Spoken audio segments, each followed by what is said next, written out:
Thank you, thank you, thank you, thank you, thank you. पिता परमेश्वर, हम धन्यवाद करते हुए आपके समीप आते हैं। हाँ प्रभु, धन्यवाद तो हम जितना भी करें वो कम ही है, क्योंकि आपका प्रेम, आपका अनुग्रह और आपकी अद्भुत युक्ति, अद्भुत बुद्धि हर समय हमारे लिए कार्य करती है और हमें हर खतरों से आगाह भी करती है और हर खतरों से बचाती है। हम आपका धन्यवाद करते हैं। पिता परमेश्वर, आपने जिस जिस को अपना पुत्र और पुत्री बनाया है, आपका विशेष अनुग्रह उस पर बना रहता है, क्योंकि प्रभु वो आपके वचन में मन लगाए रहता है और उसके मन में हर समय आपका वचन ताज़ा रहता है, जो उसे हर समय इस बात का को स्मरण कराता है कि परमेश्वर के वचन की जो बाउंड्री है, परमेश्वर के वचन की जो रेखा है, उससे हमें आगे नहीं बढ़ना है। जो वचन हमारे हृदय में डाला जा रहा है, ताकि हम वचन के अनुसार ही सोचें और वचन के अनुसार ही किसी चीज़ को देखें, ताकि प्रभु हम आपके वचन के द्वारा जो हमारे मन में स्थापित होता जा रहा है, उसके द्वारा हम सुरक्षित रहें। और जब प्रभु हम आपकी उपस्थिति में आएँ, तो आपकी उपस्थिति में आपके वचन का और प्रकाश हमें मिले, ताकि हम हर बार आएँ तो प्रकाश प्राप्त करें, ताकि आपका नाम, ये जीवन का प्रकाश है प्रभु, और ये प्रकाश हम सबको आवश्यक है। इसीलिए प्रभु आपने हमें अपनी पुत्र प्रभु यीशु मसीह की उस आत्मिक देह में जोड़ दिया है, जहाँ पर बार बार आने से हमको जीवन का प्रकाश प्राप्त होता है। और यही नहीं प्रभु, हमारे जीवन में अद्भुत सामर्थ्य के द्वारा सब विश्वास करने वालों के जीवन में आप कार्य करते हैं और उसकी शारीरिक समस्याओं से उसे ठीक करते हैं, चंगा करते हैं। और प्रभु मानसिक समस्याओं से उसे शांति और आनंद से भरते हैं, ताकि हम सबका जीवन परमेश्वर की महिमा की योग्य हो। जो हमको देखे और हमसे मिले, उसके जीवन में परमेश्वर की महिमा का अनुभव प्राप्त हो। सारी महिमा आपको मिले प्रभु। धन्यवाद के साथ इस प्रार्थना को आपके इकलौते पुत्र प्रभु यीशु मसीह के नाम से मांगते हैं, आमीन। Praise the Lord. जय मसीह की। परमेश्वर का धन्यवाद करते हैं, क्योंकि परमेश्वर अद्भुत अनुग्रहकारी परमेश्वर है और वो हमसे क्या चाहता है। ये प्रश्न अपने आप में एक गहरा प्रश्न है। कई बार लोग सोचते हैं कि परमेश्वर को वो कुछ करेंगे तो परमेश्वर प्रसन्न होगा। जी नहीं, जब आप अपना प्रयास करते हैं, परमेश्वर प्रसन्न नहीं होता है, बल्कि इस बात से परेशान होता है कि जो उसने हमारे लिए योजना बनाई है, हमको समर्पण करना है, ना कि प्रयास करना है।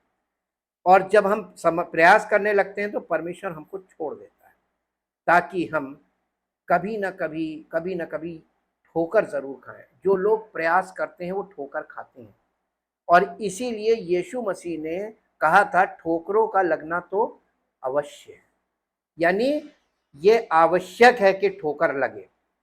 और अगर ठोकर नहीं लगती है तो इंसान को ये नहीं पता चलता है कि वो सही सही कर रहा था कि गलत कर रहा था। ठोकरों का लगना तो अवश्य है, ये यीशु मसीह ने कहा था। और यीशु मसीह के विषय में परमेश्वर का वचन क्या कहता है कि परमेश्वर ने उसको एक ऐसा पत्थर, एक ऐसी चट्टान बनाया है जिससे लोग ठोकर खाएंगे। और दो प्रकार के लोग होंगे, जो उससे टकराएंगे, ठोकर खाएंगे, यानी वो गिरेंगे और चूर चूर हो जाएंगे, और जो उस जिस पर वो पत्थर गिरेगा वो उसे पीस डालेगा। ये परखा हुआ पत्थर यीशु मसीह के लिए बोला गया है। तो यीशु मसीह वो पत्थर है जिससे दो प्रकार का काम होता है, या तो लोग उससे ठोकर खाते हैं और या वो जिस पर गिरता है उसे पीस देता है। परमेश्वर ने ऐसा क्यों कहा? क्योंकि परमेश्वर इस बात को देख रहा है कि प्रत्येक मनुष्य प्रयास कर रहा है। हमें प्रयास नहीं करना है, हमें समर्पण करना है। क्या करना है? समर्पण का मतलब परमेश्वर को अपने आप को सरेंडर करना, सौंप देना, और उसकी इच्छा को अपने जीवन में धारण कर लेना। जो कुछ तू चाहे रब मुझसे कर, मैं मिट्टी हो तू कुम्हार है, ताकि वो बनाए। हम लोग डबल काम करते हैं, वचन तो सुनते हैं लेकिन हमारा दिमाग जो है हमारे शरीर को क्रियान्वित करता है, ये करो, ये करो, ऐसे करो। हाँ, फिजिकल वर्क जो हमको जिम्मेदारियां दी गई हैं, शारीरिक क्रियाएं हैं, शारीरिक काम है, ये तो हमको करने ही करने हैं। लेकिन आप जॉब करते हैं, आपको काम करना है, शारीरिक काम करना, वो परमेश्वर की ओर से दिया गया कार्य है, ताकि आप जिम्मेदार लोगों के बीच में एक गवाही हो कि आप जिम्मेदार हैं और आप अपने काम में कभी कमी नहीं करते हैं, आप अपने काम को खूबी के साथ करते हैं, ताकि आपके कामों के द्वारा परमेश्वर की महिमा हो।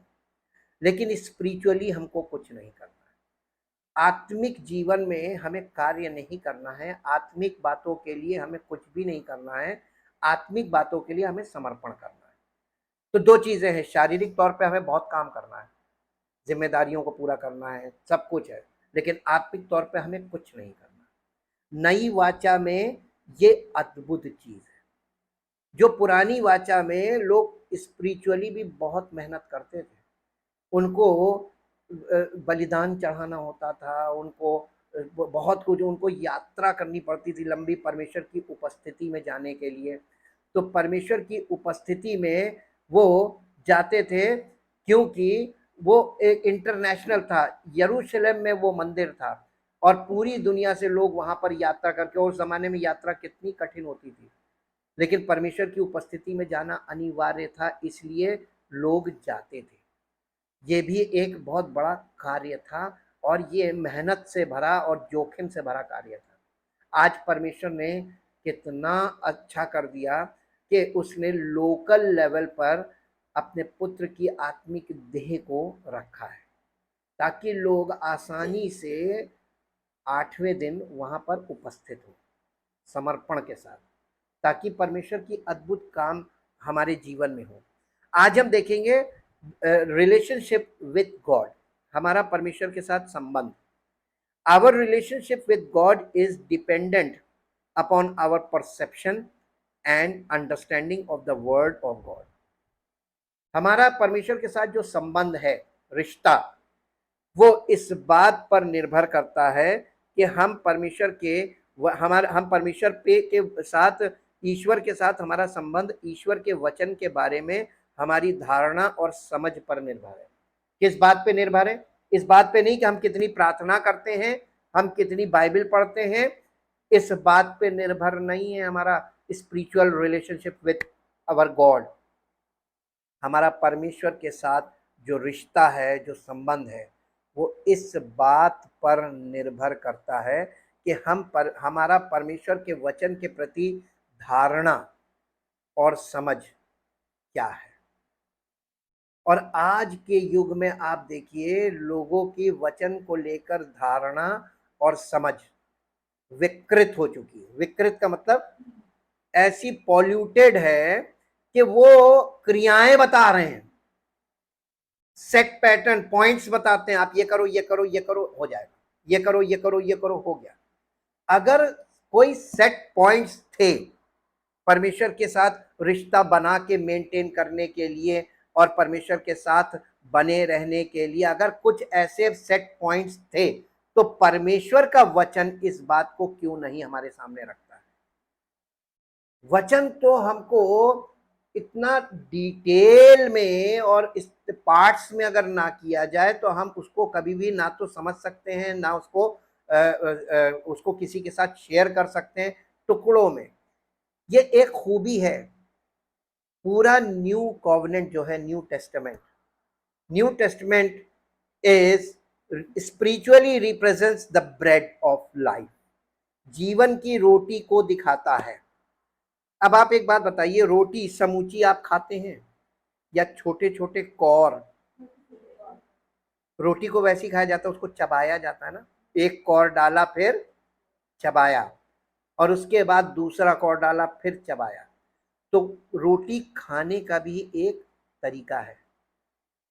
स्पिरिचुअली आप कैसे ये जीवन की रोटी को आप कैसे ग्रहण करेंगे? छोटे छोटे पार्ट्स, ये कौर है और उसको चबाना है।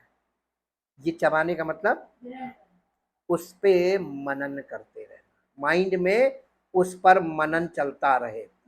वचन सुनने के बाद वो वचन हमारे दिमाग में फ्रेश रहे।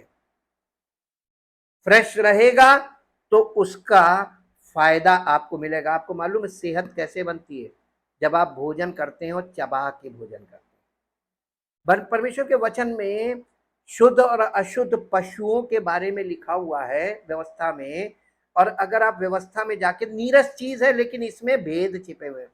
परमेश्वर ने जो शुद्ध पशुओं को बोला था जिनको खाना है, वो शुद्ध पशुओं में और अशुद्ध पशु जिसे नहीं खाना है, उन दोनों के बीच अंतर क्या था? वो भेंट, यानी परमेश्वर को वो जानवर बलि भी नहीं चढ़ाए जाते हैं जो अशुद्ध माने गए हैं, और जो शुद्ध माने गए केवल वही बलि किए जाते थे। तो शुद्ध और अशुद्ध पशुओं में क्या अंतर रखा था परमेश्वर ने? नहीं मालूम। इस युग के लोगों को नहीं मालूम होगा। उसमें भेद है, आत्मिक भेद छिपा हुआ है। जो पशु जुगाली करता है और जिसके खुर फटे हों, वो खाया भी जा सकता है, वही बलिदान किया जा सकता है। जिस पशु के जो जुगाली ना करता हो उसको अशुद्ध पशु माना गया है, वो बलिदान नहीं किया जा सकता। उसके हो सकता खुर फटे हों लेकिन जुगाली नहीं करता तो नहीं चढ़ेगा, और हो सकता जुगाली करता खुर नहीं फटे तो नहीं, ग्रहण योग्य नहीं है, तो उसको आपको बलि नहीं करना है। इसी प्रकार से यहाँ पे एक भेद छिपा हुआ था जो नए नियम के द्वारा जब आप जाएंगे तब आपको समझ में आएगा। जुगाली करने का मतलब होता है वचन को मनन करते रहना। मनन को कैसे हम समझाएं आपको? मन के अंदर वो वचन आपके घूमता रहे, वो घूमता रहे, जिसे चिंतन, मेडिटेशन आप कह सकते हैं। मेडिटेशन इसलिए क्योंकि आप वचन को मेडिटेट कर रहे हैं, जो आपने सुना है उसको आप मेडिटेट कर रहे हैं, यानी उस पर ध्यान आपका केंद्रित है कि प्रभु ये आपके वचन में ये लिखा है, इसका अर्थ क्या हो सकता है, इससे मेरा क्या संबंध हो सकता है, प्रभु ये इसमें मेरे लिए क्या चीज है। ये है मनन करना। मनन करना बहुत जरूरी है। लोग सुनते हैं, हम आपसे सहमत हैं, आप सच बोलते हैं कि हम वचन सुनते हैं। उस सुने हुए वचन से आपको लाभ क्यों नहीं हो रहा है? उसका कारण है आप केवल सुनते हैं, वो आपके मन में मनन नहीं करते, क्योंकि आपको मनन करने की ना तो प्रैक्टिस है और ना आपको मनन करने के बारे में इस ज़्यादा मालूम है, और ये भी नहीं मालूम है कि मनन क्यों करना चाहिए, मनन करने से क्या होता है। लेकिन अगर आप मनन नहीं करेंगे तो उस वचन से जो आपने सुना है वो थोड़े समय बाद आपके अंदर से धुल के निकल जाएगा, क्योंकि मनुष्य का जो मेमोरी है वो मेमोरी बहुत जल्दी लॉस्ट होती है, खत्म हो जाती है। आप कोई भी चीज एक बार सुनेंगे तो कभी आपको याद नहीं होगी, लेकिन आप लगातार सुनेंगे तब आपको कुछ चीजें उसमें से याद होंगी, लेकिन फिर भी आपको पूरा संदर्भ नहीं समझ में आएगा। ये समस्या है सुनने वालों में, और यही चीज परमेश्वर हम लोगों को अपने वचन से सिखाना चाहते, इसीलिए तो स्टडी रखी गई है। और इसीलिए विदाउट, यानी बिना परमेश्वर के वचन के, without it there is no relationship, यानी परमेश्वर के वचन के बिना हमारा परमेश्वर के साथ कोई संबंध हो ही नहीं सकता, है ही नहीं। अब आप ये देखिए परमेश्वर के साथ संबंध कैसे, परमेश्वर के क्या हम आपसे एक प्रश्न करें, क्या परमेश्वर के साथ फिजिकली इस रिलेशनशिप एस्टैब्लिश किया जा सकता है? Yes, yes. अब आप चौंक गए होंगे कैसे? पौलुस ने ये क्यों कहा कि अपने शरीरों को जीवित और पवित्र और परमेश्वर को भावता हुआ बलिदान करके चढ़ाओ, यही तुम्हारी आत्मिक सेवा है। कहा है कि नहीं कहा है? कहां पे चढ़ाओ? कलीसिया में अपने शरीरों को समर्पित करो। अब मैं आपसे पूछता हूं, आपके शरीर के अंदर आपका प्राण कहाँ है और आपकी आत्मा कहाँ है? तो आपके प्राण और आत्मा में परमेश्वर कार्य कब करेगा? जब आपका शरीर समर्पित होगा तभी तो प्रभु कार्य करेगा। और आप जब प्रभु के सामने उपस्थित ही नहीं है तो वो आप पे काम कैसे करेगा? इसका फिजिकल एग्जांपल, आप छोटे बच्चे को अपने कुछ सिखा रहे हैं, कुछ पढ़ाना मांग रहे हैं, कुछ बताना मांग रहे हैं, कुछ सिखाना मांग रहे हैं, और बच्चा बाहर खेल रहा है, आप कैसे सिखाएंगे? आत्मा में कैसे सिखाएंगे? बहुत से लोग कहते हैं हम आत्मा में तुम्हारे साथ हैं। कैसी बात कर रहे हो? बिना शरीर के आत्मा कहां से पहुंच जाएगी? आपके शरीर में परमेश्वर ने शरीर के भीतरी भाग में आत्मा को रखा है, और आत्मा से पहले प्राण है। प्राण के भीतरी भाग में आत्मा है। तो प्राण में पहले काम होगा कि पहले आत्मा में होगा? पहले हमारे प्राण में होगा। जब तक प्राण में क्या है? प्राण में है माइंड, विल, इमोशन, मन, इच्छा, भावना। ये मन, इच्छा, भावना, यही तीन चीज तो जो है जो वचन में नहीं लगती, और इसी के कारण शरीर जो है वो वचन की ओर ज्यादा मनन नहीं करता, ज्यादा मन नहीं लगाता। उसका एक और कारण है। पौलुस ने लिखा कि क्या तुम नहीं जानते कि तुम्हारी देह परमेश्वर, ये हमारी जो ये फिजिकल बॉडी है, ये स्वर्ग के राज्य में प्रवेश नहीं पाएगी। और चूंकि ये बॉडी को वहां पे जाना नहीं है तो बॉडी का तो इंटरेस्ट नहीं होगा। यस के नो? निकाल के पढ़ लीजिए मेरे साथ, ताकि आप इस पॉइंट को समझें कि आपका शारीरिक समर्पण भी आपके लिए एक बहुत बड़ी चीज, एक बलिदान के बराबर है। अगर आपने ये कर लिया तो आपने समझिए बहुत बड़ा बलिदान कर दिया अपने आप को। और इस बलिदान के बाद आपके जीवन में पवित्र आत्मा का कार्य होता है। ये पहला कुरिन्थियों 15 अध्याय, पहला कुरिन्थियों 15 अध्याय, उसका 50 पद पढ़िए, हिंदी में फिर इंग्लिश में। पहला कुरिन्थियों 15 अध्याय 50 पद।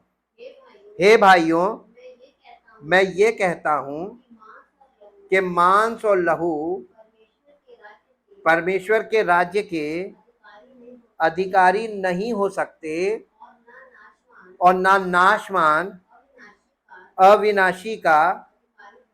अब देखिए, दो चीजें यहाँ पे बताई गई हैं।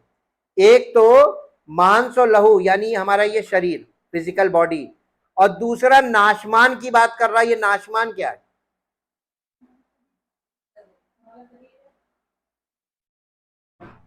अच्छा एक बात बताइए, जब शरीर, मान लीजिए कोई व्यक्ति बॉर्न अगेन नहीं हुआ, तो उसकी आत्मा तो मृतक है, जैसा कि अब तक हमने अध्ययन करके देखा और जाना और समझा है। और स्पिरिचुअली डेड है, फिजिकली अलाइव है। अगर उसकी फिजिकल डेथ होती है तो शरीर तो नष्ट होना ही होना है। अगर वो प्रभु में है तब भी फिजिकल डेथ होगी, तो फिजिकल डेथ होगी, शरीर तो नष्ट होगा।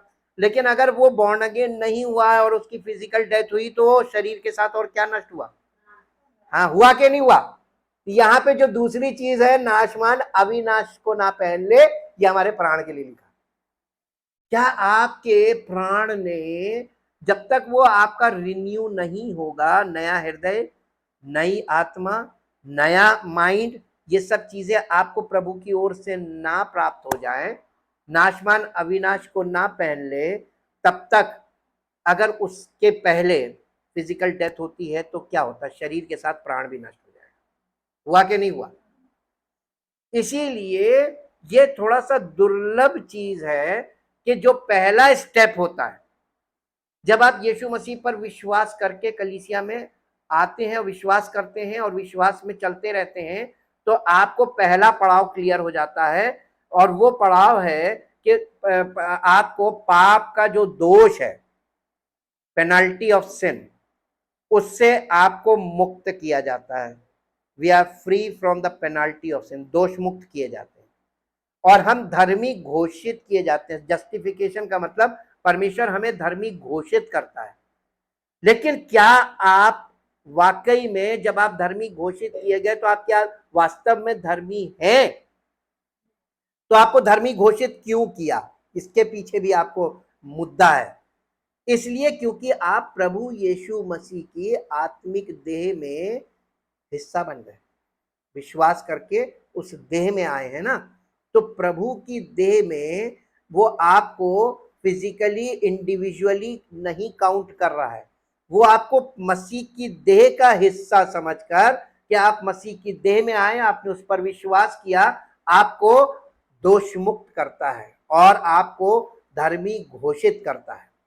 लेकिन सेकंड लेवल जब आता है आपका और हमारा, हम विश्वास करने वालों का, वो ये है कि हम कलीसिया में और समर्पित हों। कैसे? जब पौलुस कहता है अपने शरीरों को जीवित और पवित्र और परमेश्वर को भावता हुआ बलिदान करके चढ़ाओ, यही तुम्हारी आत्मिक सेवा है, बल्कि इंग्लिश में लिखा यही तुम्हारी आत्मिक आराधना है। अब आप बताइए, जब आप दोष मुक्त हो गए, कलीसिया में आके पहला पड़ाव क्लियर किया, तो अब आपको कलीसिया में काहे के लिए उपस्थित होना है? अपने शरीरों को समर्पित करने के लिए उपस्थित होना है। यही आत्मिक सेवा है या यही आत्मिक आराधना है। तो आपको आत्मिक आराधना करनी चाहिए या आपको ये लगा कि नहीं अब तो हम छूट गए? आपको सिर्फ जमानत मिली है। जब आप धर्मी घोषित किए गए हैं, ये गारंटी यीशु मसीह ने ली है, उसके बिहाफ में हमको यानी छोड़ा गया है कि इसको छोड़ के देखो कि ये अपने जीवन में सही रास्ते चल रहा है या अब फिर ये पलटेगा। और परमेश्वर को मालूम है मनुष्य के बारे में कि मनुष्य जैसे ही आप उसकी कुछ चीजों का समाधान कर दिए, कोई पीड़ित आपके पास आए, प्रैक्टिकल करके देख लीजिएगा, कोई परेशान व्यक्ति आपके पास आए और आप उसकी प्रेजेंट हेल्प कर दीजिए, और उसके बाद कुछ दिन बाद देखिए वो गायब। अब उसको आपकी जरूरत नहीं है। क्यों? क्योंकि आपने उसकी प्रेजेंट हेल्प तो कर दी। अब दोबारा जब कभी होगा तब फिर मिलेंगे। यही कलीसिया में स्पिरिचुअली लोग कर रहे हैं कि नहीं कर रहे हैं? एग्जैक्टली यही हो रहा है। लोग थोड़ा सा रिलीफ मिला नहीं कि वापस संसार, थोड़ा सा आराम मिला नहीं वापस संसार, थोड़ा सा आनंद मिला नहीं वापस संसार। संसार में इतना वो इमर्स्ड हैं, डूबे हुए हैं कि उनको फिर परमेश्वर की उपस्थिति में आने के लिए कष्ट उठाना पड़ता है। कष्ट के साथ आते हैं और पहले खुशी के साथ आते थे, पीड़ित थे। अब पीड़ा थोड़ी सी कम हुई तो कष्ट के साथ आ रहे। अनुभव करके देखिएगा। और यही परमेश्वर कह रहा है कि, और परमेश्वर से हमारा संबंध उसके वचन के द्वारा ही है। हम कोई व्यक्ति बॉर्न अगेन कैसे होता है? Through the word of God, परमेश्वर के वचन के द्वारा। बिना वचन के हम बॉर्न अगेन नहीं हो सकते। और जब बॉर्न अगेन हुए हैं तो सेकेंड स्टेप क्या है? हमारे भीतर नई आत्मा नए सिरे से उत्पन्न करना, हमारा पत्थर का हृदय निकाल कर हमको मांस का हृदय देना, हमारी आत्मा में नया जन्म देना और हमारी आत्मा को परिपक्व करना, पालन पोषण करना और लेकर चलना। ये सब लंबा काम, यानी पालन पोषण वाला काम, ये एक लॉन्ग प्रोसेस है। इस लॉन्ग प्रोसेस में लोग कंटिन्यू नहीं कर रहे हैं। ये परमेश्वर शुरू से देख रहा है। इसीलिए आपको वचन पे मनन करने से समझ में आएगा कि हम लोग कहाँ चूक रहे हैं। जो नहीं करना है उसमें मन लगाने से अच्छा जो करना है उसको आप मन लगाइए। आपको करना क्या है मालूम है? आपका विश्वास परमेश्वर कैसे चेक करता है? How God check our faith. If हम परमेश्वर के साथ फेथफुल हैं कि नहीं, ये कैसे चेक करता है? कोई बता पाएगा? नहीं, आपको नहीं मालूम। आप जब हर हर समय रेगुलर बेसिस पे, जब जैसे संडे को आप रेगुलर हैं और आप संडे को रेगुलर आ रहे हैं, तो आपका घर से यहां तक आना ये दिखाता है विश्वास, कि आप अभी भी विश्वास में हैं। और आप घर से यहां तक कलीसिया में आ रहे हैं, किस दशा में आ रहे हैं? मनोदशा। आप खुशी के साथ आ रहे हैं, जिज्ञासा के साथ आ रहे हैं, और इसलिए कि आज प्रभु हमसे कुछ बात करेगा, आज परमेश्वर का वचन मेरे लिए होगा, वो हमारा ताजा मन्ना हमको मिलेगा, आज हमें जीवन की रोटी मिलेगी, हमें जीवन का प्रकाश मिलेगा, हमें जीवन का जल मिलेगा। इस आशा से आएंगे। भूखे प्यासे होंगे तो ऐसे आएंगे, तो आपके चेहरे की भाव अलग होंगे। परमेश्वर आपके चेहरे को देखता है। और आपके हृदय के भाव को पढ़ता है। आपके आने का जो दशा है वो मनोदशा मायने रखती है। ये फेथफुलनेस को दिखाता है, फेथ एंड फेथफुलनेस। कलीसिया में आना ये फेथ है, और कलीसिया में किस मनोदशा से आ रहे हैं और कैसे आकर यहाँ पर क्या प्रदर्शन है, हमारा पार्टिसिपेशन कैसे हो रहा है, ये फेथफुलनेस। जो विश्वास योग्य लोग होते हैं वो परमेश्वर के वचन की यानी आजीवन की रोटी पाने आते हैं। उनको और किसी बात से कोई मतलब नहीं, कौन आया कौन नहीं आया, क्यों किसने क्या बोला क्या नहीं बोला, ये सब चीजों से ज्यादा वचन, भूखे और प्यासे, वचन की इच्छा कभी खत्म नहीं होनी चाहिए। जिस दिन आपकी भूख खत्म हुई उसी दिन आपका आत्मिक जीवन वहीं रुक जाएगा, स्टैग्नेंट हो जाएंगे। और इस यहाँ पे फिर इसको इंग्लिश में पढ़ दीजिए, chapter 15 verse 50 in English, first Corinthians. But I tell you this, brethren, flesh and blood cannot become partakers of eternal salvation and inherit or share in the kingdom of God. Nor does the perishable, that which is decaying, inherit or share in the imperishable, the immortal. यानी आपको ये पौलुस कलीसिया को सच बता रहा था, और सच इसलिए बता रहा था कि ये जो ऊपर का शरीर है ना ये खोल है। इसीलिए पौलुस ने इसको कहा कि हम पहनना चाहते हैं लेकिन उतारना नहीं चाहते। और हृदय का खतना क्या, शारीरिक देह उतार दी जाती है। ये शारीरिक देह का मतलब ये हमारी जो फिजिकल बॉडी है ये नहीं, हमारे माइंड में जो शारीरिक वासनाएं, शारीरिक इच्छाएं, शारीरिक भावनाएं जो शरीर के लिए काम करती हैं उसको हटा देता है। तब हमारा माइंड शरीर पर से हटके टोटली परमेश्वर पे आ जाता है। ये एक ट्रांसफॉर्मेशन वर्क है और ये धीरे धीरे होगा। और इसीलिए we are born again by the word of God, the incorruptible seed, and we feed upon the sincere milk of the word as spiritual infants, and we grow in the knowledge of God. Without the word of God we have no relationship with him. बिना वचन के हमारा परमेश्वर के साथ कोई संबंध हो सकता है? अब बताइए। तो आपको घर बैठे वचन तो मिलेगा नहीं। आपके पास कुप्पी है, वो कुप्पी आपका हृदय, आपका मन, उसमें वचन को कंटेन करके रखना है। मान लीजिए आपको बड़ी मुश्किल से टाइम मिलता है, कभी टाइम मिलेगा कि नहीं मिलेगा, तो आप डबल पोर्शन रखिए।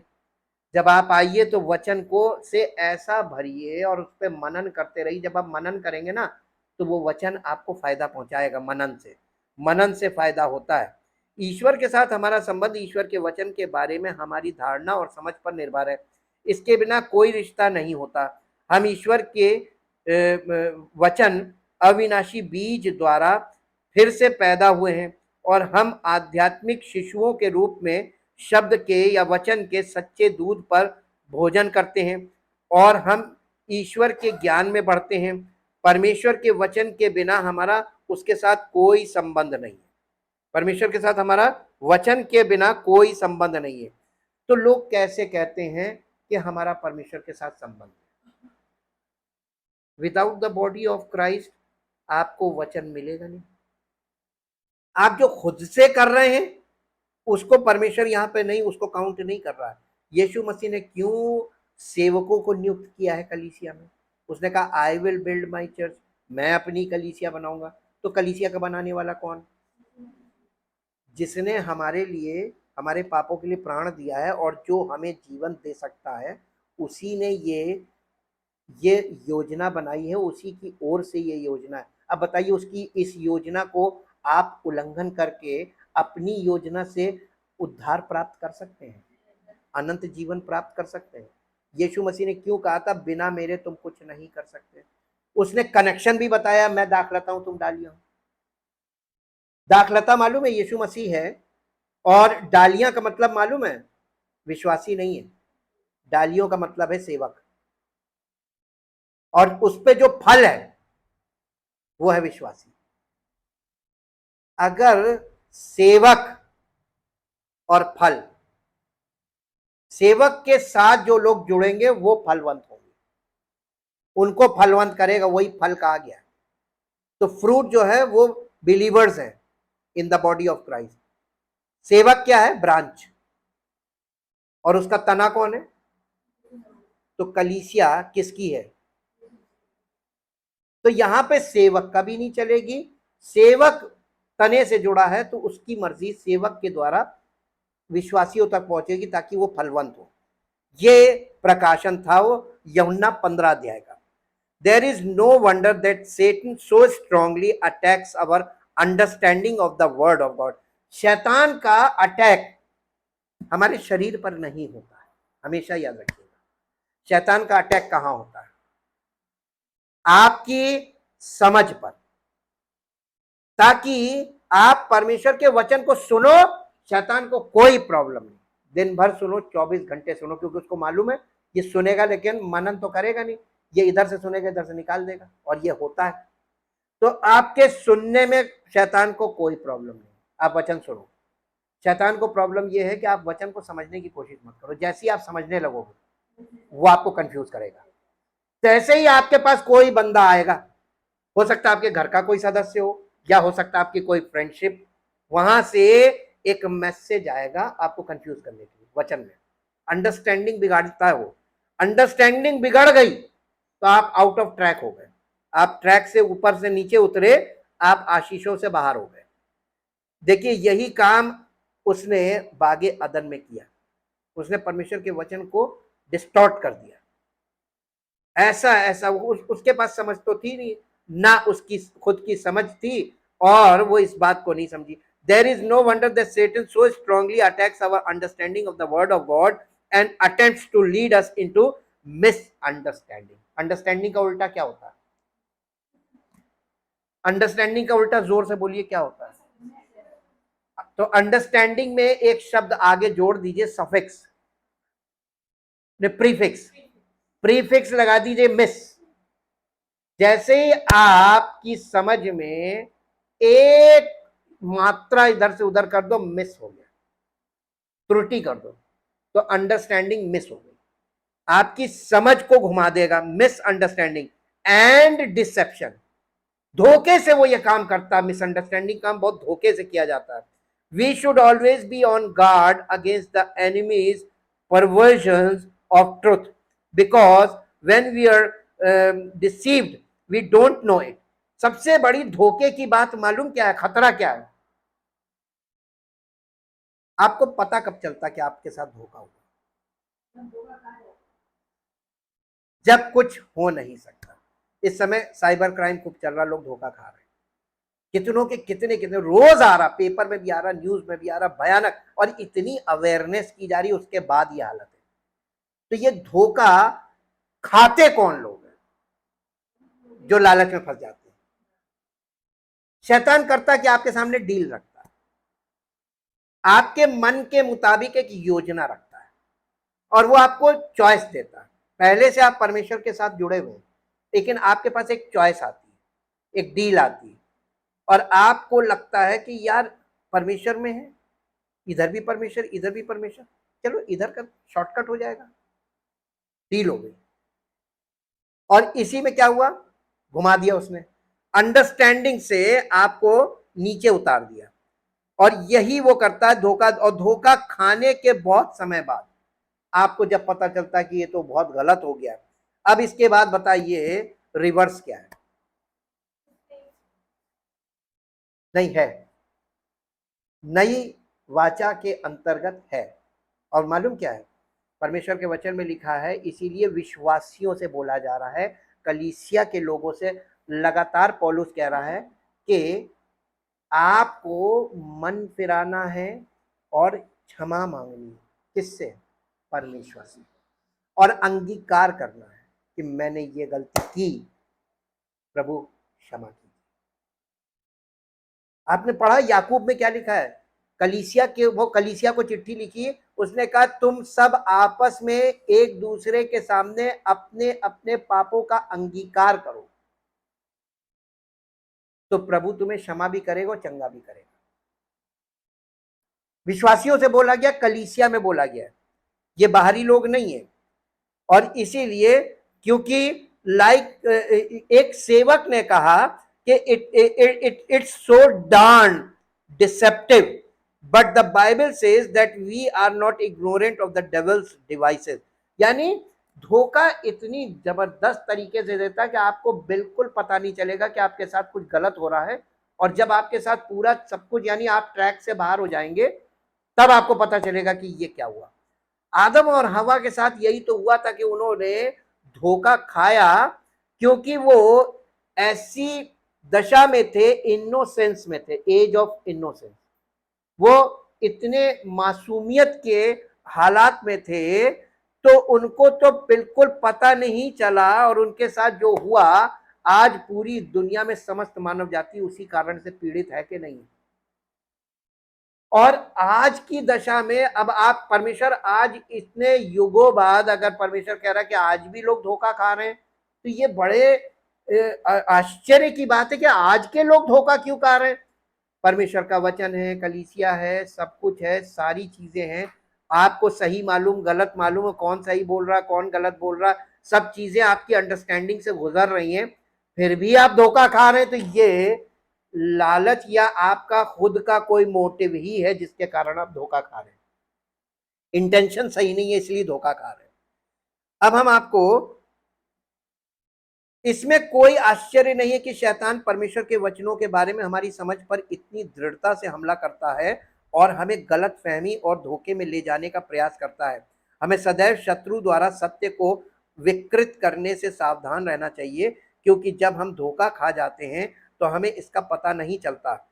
जैसे एक सेवक ने कहा, धोखे के बारे में बुरी बात यह है कि ये बहुत ही भ्रामक है, कंफ्यूजिंग है, आपको कंफ्यूज हो जाएंगे कि यार ये धोखा है कि सच है, क्या है क्या है। लेकिन बाइबल कहती है कि हम शैतान की युक्तियों से अनभिज्ञ नहीं है।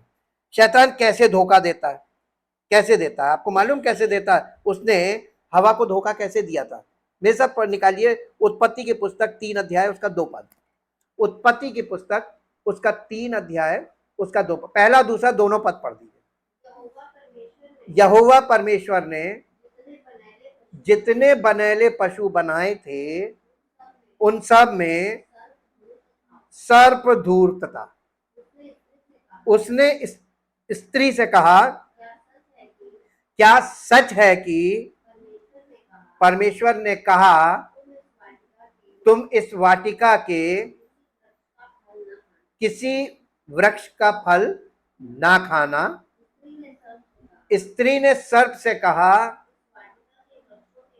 इस वाटिका के वृक्षों के फल हम खा सकते हैं, पर जो वृक्ष वाटिका के बीच में है उसके फल के विषय में परमेश्वर ने कहा है, ना तो तुम उसको खाना और ना उसको छूना, नहीं तो मर जाओगे। अब यहां पे देखिए, मेरे साथ एक पद और निकालिए, 2 अध्याय का 15 पद पढ़िए, 2 अध्याय का 15 पद, नहीं 2 अध्याय का 15 पद। तब यहोवा परमेश्वर ने आदम को लेकर अदन की वाटिका में रख दिया, हाँ, और रख दिया कि वो उसमें काम करे और उसकी रक्षा करे। और यहोवा परमेश्वर ने आदम को ये आज्ञा दी, तू वाटिका के सब वृक्षों का फल बेखटके खा सकता है, पर भले या बुरे के ज्ञान का जो वृक्ष है, हाँ, उसका फल तू कभी ना खाना, क्योंकि जिस दिन तू उसका फल खाएगा उसी दिन अवश्य मर जाएगा। अब देखिए, परमेश्वर ने यह कहा था, इसमें परमेश्वर ने ये कहा था कि तुम उसे छूना भी मत, देखना भी मत, ऐसा कहा था? है? स्त्री ने सर्प को क्या जवाब दिया था? क्या?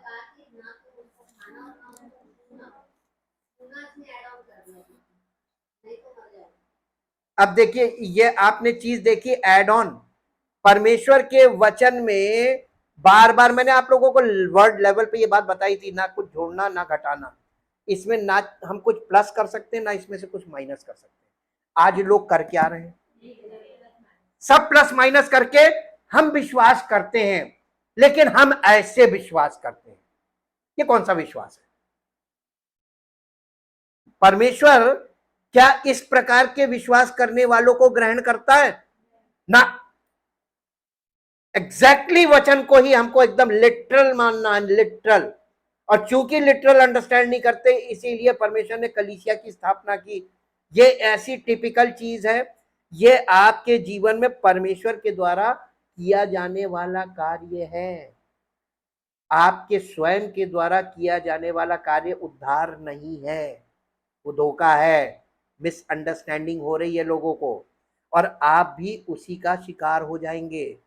एडिंग टू द वर्ड, परमेश्वर के वचन में जोड़ना। Her first mistake was to dignify his question with an answer, but because she had never been deceived before, उसको वो कभी पहले धोखा खाई नहीं थी, इसलिए उसको कभी पता भी नहीं चला कि ये मेरे साथ क्या हो रहा है। But before, the notion of questioning his motive would probably not have occurred to her. उसके प्रश्न पूछने के पीछे उसकी मंशा क्या थी, ये स्त्री को नहीं पता चला, क्योंकि स्त्री ने पहले कभी धोखा तो खाया नहीं। फर्स्ट टाइम, जब आपके साथ फर्स्ट टाइम कभी होता है ना, तो बहुत मासूमियत से आप खा लेते हैं। लेकिन आप एक बात बताइए, कितनी बार धोखा खाते हैं? मासूमियत हर बार काउंट होगी? एक बार तो मासूमियत थी, आज लोग धोखा खा रहे, तो क्या ये मासूमियत में गिना जाएगा? ये इग्नोरेंस में, अज्ञानता में गिना जाएगा। ठीक है, ये अज्ञानता का युग नहीं है, अब तो ज्ञान का युग है, तब लोग अज्ञानता में फंसे हुए। नोशन ऑफ, जी, in the previous chapter of Genesis, God had placed Adam in a garden and had told him not to eat of the fruit of the tree of the knowledge of good and evil, and soon after that he took one of Adam's ribs and made a woman to be a companion to him. So Eve had heard what God said by way of Adam telling her. Her knowledge of the subject was second hand, based upon what Adam had told her. यानी स्त्री को इस आज्ञा के विषय में पता कैसे चला था? आदम ने बताया, आदम ने अपनी पत्नी को बताया था कि तुम इसे ना खाना। हो सकता आदम ने उससे कहा इसे खाना भी मत, इसे छूना भी मत। शायद उसको, हम लोग बच्चे से नहीं कहते, कोई चीज डराते हैं कि बेटा ये चीज खानी नहीं है, लेकिन उसको डराने के लिए बोलते छूना मत, बोल देते हैं ना। लेकिन एक्चुअल परमेश्वर ने आदम को ये नहीं बोला था कि छूना मत, लेकिन आदम ने अपनी पत्नी से कहा कि छूना भी मत, और उसने वही जवाब दिया। तो इसमें बढ़ गया एक पॉइंट, ये एडिंग हो गई। ठीक है, और एडिंग भी परमेश्वर के वचन में, भावना उसकी गलत नहीं थी, उसके पति की, लेकिन स्त्री ने जो जवाब उसको दिया शैतान को, तो शैतान ने इसी बात का फायदा उठाया, उसकी इस अज्ञानता का। God had told Adam that he would die if he ate the forbidden fruit. He did not say that he would die if he merely touched it. यानी परमेश्वर ने आदम से ये नहीं कहा था खाओगे उसी दिन मर जाओगे, लेकिन ये नहीं कहा था कि इसको छुओगे तो मर जाओगे। As Eve stated in her answer to the serpent, and we today still often have the problem of adding things to God's word that he didn't actually say. अब देखिए, परमेश्वर ने जो नहीं कहा है उसको आप ऐड मत कीजिए, परमेश्वर ने जो नहीं कहा है उसको आप माइनस, जो परमेश्वर ने कहा है उसमें से कुछ माइनस मत कीजिए। कुछ ना माइनस करना ना प्लस करना, जो नहीं कहा है उसको प्लस मत कीजिए, और जो कहा है उसमें से माइनस मत कीजिए। लाइफ एंड डेथ, जीवन और मृत्यु, यहां पर हमको ये ध्यान दे रहा हूं, notice that the fruit in question was called the fruit of the tree of the knowledge of good and evil, which was in contrast to the tree of life. यानी यहां पे दो पेड़ थे बीच में, एक था जीवन का वृक्ष और एक था भले बुरे के ज्ञान के फल का वृक्ष। दो पेड़ थे और एक में जीवन का फल लगा हुआ था, एक में भले बुरे के ज्ञान का फल था। तो दो फल है। अब आपको यहां पर लाइट मिलने जा रही है, और वो लाइट क्या है, ये फल किस चीज को दिखाता है।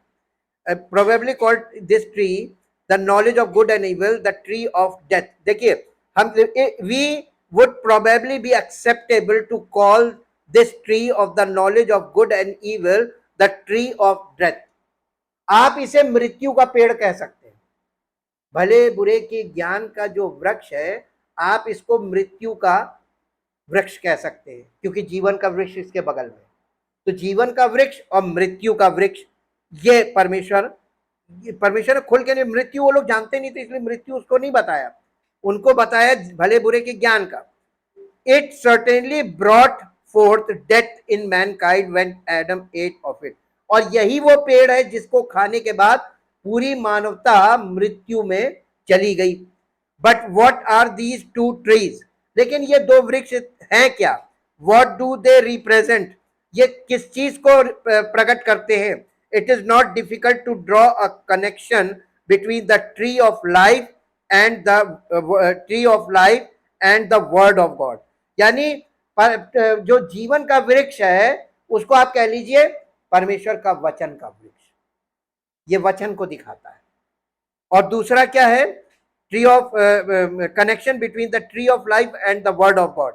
The word life in the phrase tree of life means green like vegetation, flowing like a river and bursting forth with life like springtime.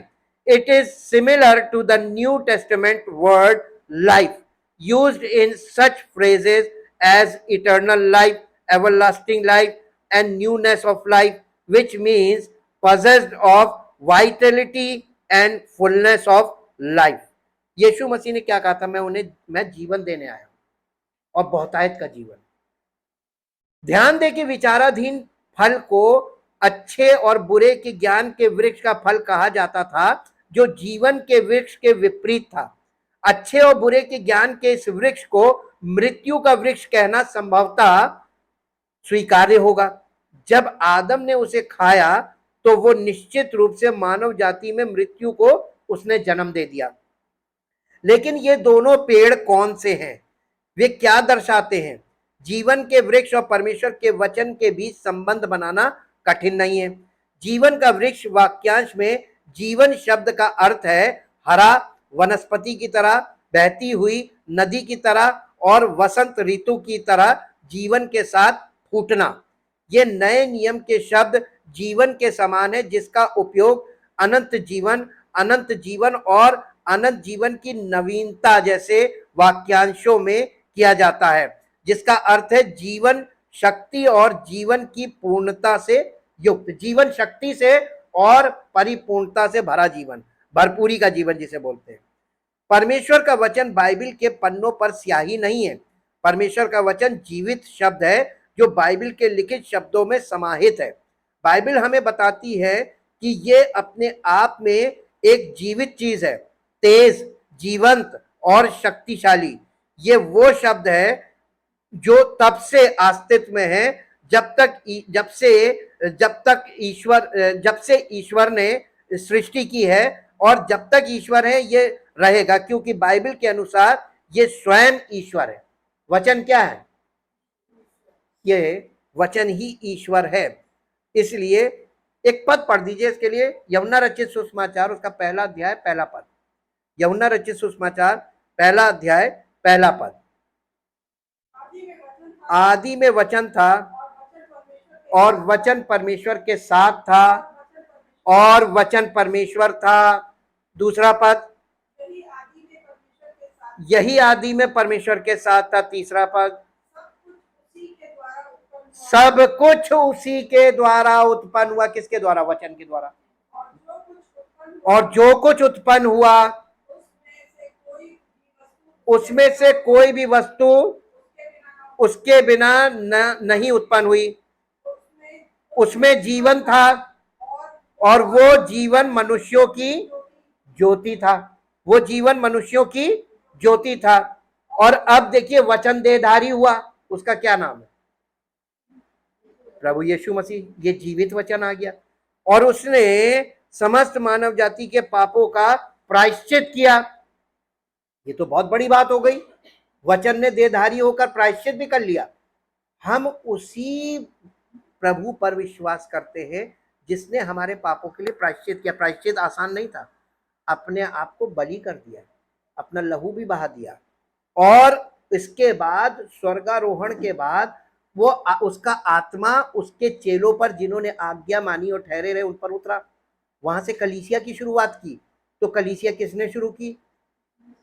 यीशु मसीह ने। कलीसिया को कौन आज भी चला रहा? यीशु मसीह चला रहा। जो कलीसिया में प्रभु यीशु मसीह जिसको नियुक्त करता है। देखिए दाखलता और डाली वाला दृष्टांत आप हमेशा देखिएगा। डाली यदि दाखलता के साथ परफेक्टली ज्वाइंट नहीं है तो फ्रूट को, यानी जो लोग हैं कलीसिया के, वो कभी फ्रूटफुल नहीं होंगे। ये हमेशा याद रखिएगा।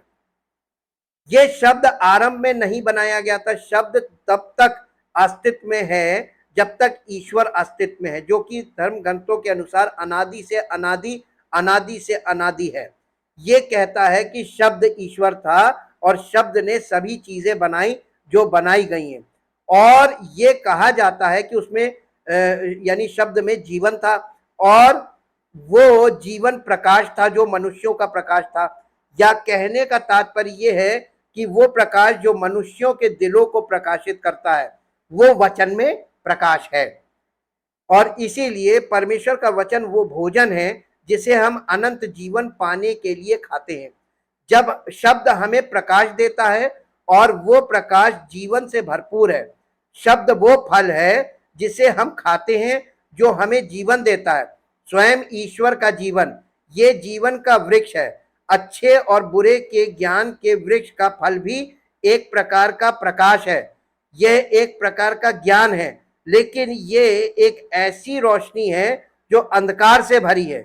यीशु मसीह ने लूका रचित सुसमाचार उसके 11 अध्याय के 35 पद में क्या कहा? पढ़िए, लूका रचित सुसमाचार 11 अध्याय और उसका 35 पद।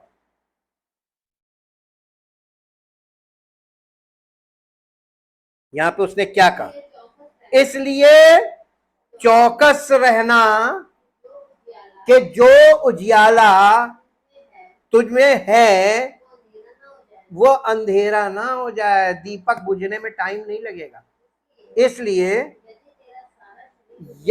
यदि तेरा सारा शरीर उजियाला हो और उसका कोई भाग अंधेरा ना रहे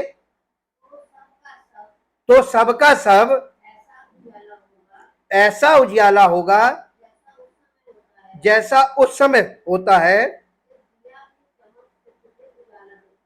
जब दिया अपनी चमक से तुझे कौन देता है? आपको मालूम है, ये परमेश्वर का वचन वो दिया है जो उस समय तक चमकता है जब तक हमारे हृदय में दिन का उजियाला पौ ना फटे और दिन का उजियाला ना हो। ये बॉर्न अगेन की बात कर रहा है। आपको इस वचन में कब तक बने रहना है? अरे अनंत जीवन के लिए आपको अपने फिजिकल लाइफ की आखिरी सांस तक बने रहना है। हालेलुया। ये कोई ऐसी चीज नहीं है कि आज लिया निकल लिए। अच्छे और बुरे के ज्ञान का ज्ञान ईश्वर और आध्यात्मिक चीजों के ज्ञान से अलग प्राकृतिक दुनिया का ज्ञान है। ये वो ज्ञान है जो हम ईश्वर से बाहर प्राप्त कर सकते हैं। यह इस संसार के ज्ञान का ज्ञान है जो अपने सार में ईश्वर के अस्तित्व को नकारता है। और ये इसीलिए तो उसने कहा ये सांसारिक ज्ञान है और ये शारीरिक ज्ञान है और ये शैतानी ज्ञान है। और इसीलिए परमेश्वर हम लोगों को चेता रहा है। बेशक एक पद इस विषय में पढ़ लीजिए, याकूब की पत्री उसका 3 अध्याय, याकूब की पत्री उसका 3 अध्याय और 3 अध्याय का 13 पद से पढ़िए। याकूब की पत्री 3 अध्याय, तुम में ज्ञानवान, ज्ञानवान खाली ज्ञानवान नहीं बोला है, इसके साथ एक और शब्द जुड़ा है।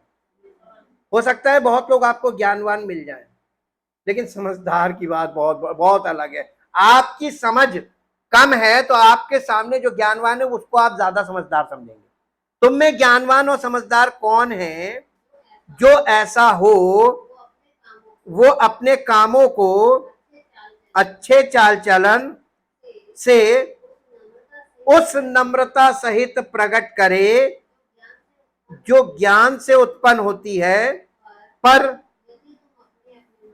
यदि तुम अपने अपने मन में कड़वी डाह और विरोध रखते हो तो सत्य के विरोध में घमंड ना करना और ना तो झूठ बोलना। ये ज्ञान वो नहीं है जो ऊपर से उतरता है, वरन सांसारिक और शारीरिक और शैतानी है। क्योंकि जहां डाह और विरोध है वहां बखेड़ा और हर प्रकार का दुष्कर्म भी होता है। पर जो ज्ञान ऊपर से आता है वो पहले तो पवित्र होता है, फिर मिलनसार होता है, कोमल और मृदु भाव होता है और दया और अच्छे फलों से ये पवित्र आत्मा के फल होंगे उसमें। जो परमेश्वर जिस ज्ञान के बारे में कह रहा है वो जो परमेश्वरी ज्ञान है उसमें पवित्र आत्मा के फल। अगर किसी ज्ञान में पवित्र आत्मा का फल नहीं उत्पन्न हो रहा है तो वो गलत ज्ञान है। जो प्रकाश उनमें था वो अंधकार था, फिर भी उन्होंने अपने आप को बुद्धिमान बताया। वो ज्ञान जो ईश्वर के ज्ञान से अलग है, ज्ञान प्रतीत होता है लेकिन वास्तव में अंधकार है। मसीह में हमारा काम ज्ञान और ईश्वर के ज्ञान में वृद्धि करना है और उसकी रोशनी को हमारे अंधेरे में चमकने देना है और हमारी समझ को प्रबुद्ध करना है। तो जीवन के वृक्ष के द्वारा दिया गया ज्ञान स्वर्गीय ज्ञान है, जबकि अच्छे और बुरे का ज्ञान प्राकृतिक, सांसारिक और शारीरिक ज्ञान है। परमेश्वर के वचन का खंडन करना। उत्पत्ति 3 अध्याय का 4 पद, उत्पत्ति 3 अध्याय का 4 पद पढ़िए। तब सर्प ने स्त्री से कहा तुम निश्चय न मरोगे। उसने परमेश्वर के वचन का खंडन कर दिया। अरे तुम नहीं मरोगे, मैं जो कह रहा हूं वो करो, तुम नहीं मरोगे जी। वरन परमेश्वर आप जानता है कि जिस दिन तुम उसका फल खाओगे उसी दिन तुम्हारी आंखें खुल जाएंगी और तुम भले बुरे का ज्ञान पाकर परमेश्वर के तुल्य हो जाओगे। क्या टीचिंग दी उसने। ये परमेश्वर ने जो कहा था उसके विपरीत एक साहसिक और स्पष्ट विरोधाभास था। परमेश्वर ने कहा था कि वे मरेंगे, परंतु सांप ने कहा कि वे नहीं मरेंगे। फिर उन्होंने अपने दावे के समर्थन में एक कारण बताया। अब देखिए, आप एक बात बताएं, परमेश्वर ने कहा था तुम निश्चय मरोगे। हाँ नहीं, लेकिन मालूम है फिजिकल डेथ का कारण स्पिरिचुअल डेथ थी।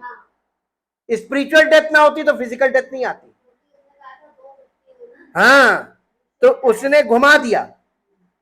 शैतान का तर्क ये मान लेना था कि वो ये जान ले कि ईश्वर के मन में क्या है, मानो वो ऐसी चीजों को प्राप्त करने में सक्षम हो। उसने स्त्री से कहा कि परमेश्वर जानता है कि यदि वे फल खाएंगे तो वे अच्छे और बुरे को जानने के लिए देवताओं के समान हो जाएंगे और परमेश्वर के साथ संगति।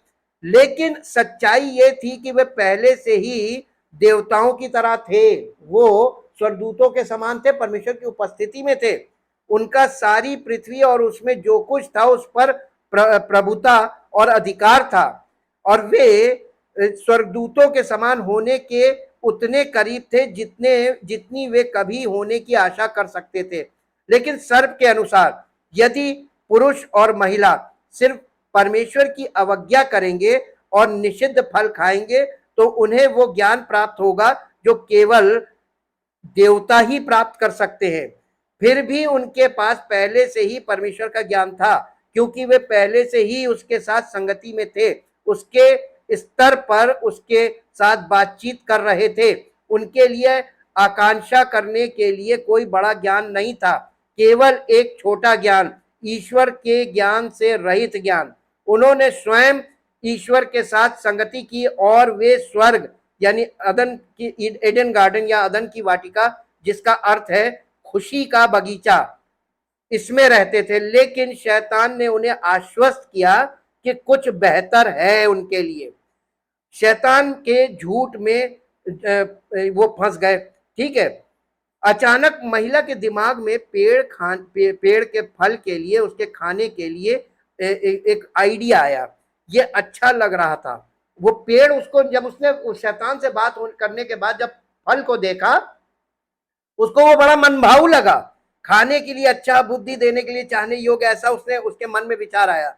ये एक ऐसा पेड़ था जिससे हर कीमत पर बचना था। उसकी सोच में थोड़े से हेर फेर के साथ ये अब बहुत दिलचस्प चीज बन गई थी। उसने अपना हाथ बढ़ाया और फल लिया और उसमें से खाया, और उसने उसमें से कुछ अपने पति को दिया, जो स्पष्टता पूरे समय उसके साथ वहीं खड़ा था, और देखो उसने भी खाया।